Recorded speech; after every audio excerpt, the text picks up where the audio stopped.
Yeah, you want to light up but do not have the money? Good news, at least if you're in Berkeley, California. A new law requiring medical marijuana dispensaries to give away at least 2% of their weed to low-income patients. Here to react is recovering drug addict and head of the International Faith-Based Coalition, Bishop Ron Allen, and Mason Tvert. He is the Director of Communications for the Marijuana Policy Project. So Reverend, what do you think about this? I think it's ludicrous, over-the-top madness. Why would Berkeley City Council want to keep their poverty-stricken, underserved high, in poverty and lethargic?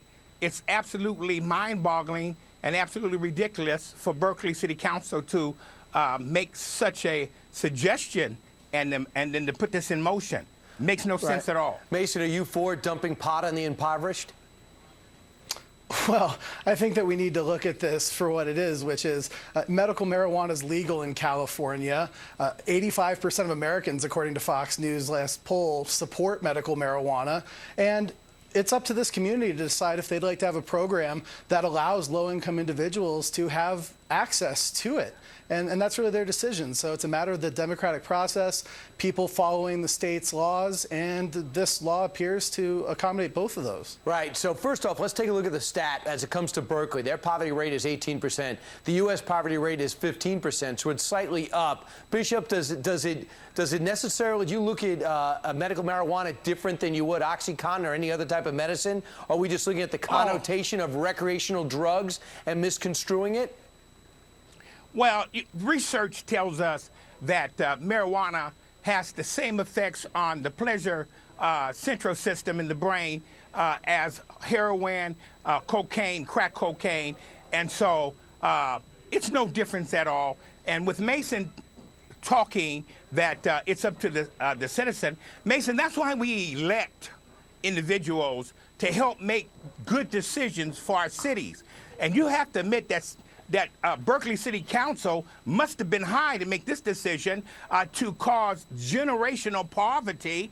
The Center for Children of Poverty makes a strong statement that when a child is in poverty and live in poverty, they have a greater chance of becoming and living in poverty as an adult. And so Berkeley has not helped their city at all. In fact, it pushed it deeper into a depression, lethargicy, or wipes out ambition. A criminal mind. This is bad. Mason, how do you feel about that?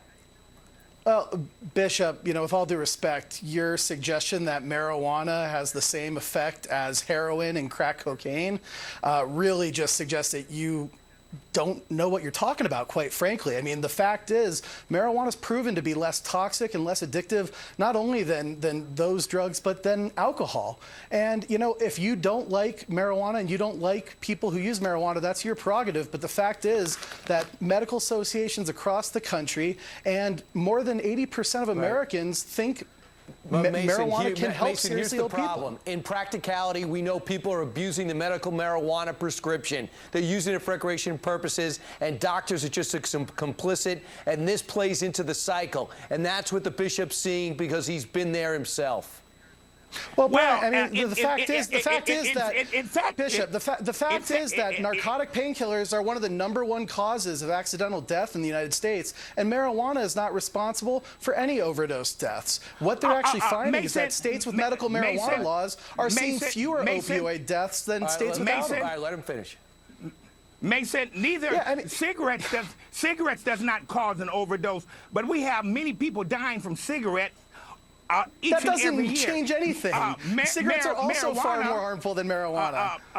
Mason, you have to let me say something here. Marijuana is carcinogenic. It's worse than cigarettes. Look, I know you guys want to smoke, and I know you want to get high, but what Berkeley has done to their citizens in Berkeley, California is terrible, and every last one of them should be recalled for harming the future of Berkeley's youth. Right, I can see the passion on both sides. So, Bishop, you present yours.